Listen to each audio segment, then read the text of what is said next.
Yaani unaambiwa isingekuwa majeraha yaliyomweka nje mshambuliaji wa Yanga Clement Mzize, alikuwa anapigiwa hesabu za kuwa mbadala sahihi wa John Bocco katika ufungaji wa mabao ligi kuu bara, sambamba na kuisaidia timu ya Taifa Stars inayoondolewa na kocha Miguel Angel Gamondi. Mzize aliyepandishwa kutoka kikosi B alikocheza mwaka 2020 hadi 22. Nyota huyo msimu uliopita wa 24-25 ndani ya ligi kuu bara alihusika na mabao 19 akifunga 14 na assist 5. Kabla ya hapo msimu wa 23-24 alihusika na mabao 13 akifunga 6 na assist 7. Mshambuliaji huyo Septemba 19, 2025 alipata majeraha ya goti wakati Yanga ikiichapa Wiliete ya Angola mabao 3-0 mechi ya awali ya ligi ya mabingwa Afrika. Tangu hapo Mzize hakuwa katika ufiti hadi alipofanyiwa upasuaji na sasa yupo nje akiuguza majeraha yaliyomrudisha nyuma katika ushindani wa kufunga mabao.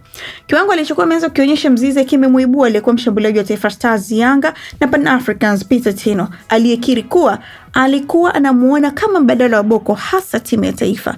Alifafanua kauli yake akisema miaka ya hivi karibuni aliyekuwa na muendelezo wa kufunga kila msimu ligi kuu alikuwa Bocco katika nafasi ya ushambuliaji. Hivyo alikuwa muhimu kwa timu aliyokuwa anaichezea na Stars. Ndicho nilichokuwa nakiona kwa Mzize kabla ya kuumia, na ndio maana alikuwa anahusishwa na kutakiwa na timu za ndani ya Tanzania na nje.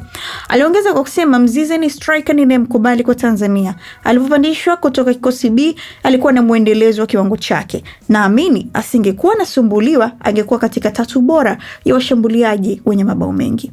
Akizungumzia rekodi ya mabao ambayo Bocco amefunga ligi kuu tangu aanze kucheza akiwa Azam FC msimu wa 2008-2009, anaamini endapo kama Mzize akarejea akawa fiti anaweza akawa tishio lingine. Lakini fahamu ya kwamba Bocco aliweka rekodi ya mabao 156 katika misimu 17 iliyocheza ligi kuu bara na hakuna msimu ambao aliwahi kutoka kapa. Jambo ambalo Tino alisisitiza, ukiona mshambuliaji anafunga kila msimu, hilo sio jambo la kubeza, anajua anachokifanya. Anaamini Mzize atafuata nyayo hizo.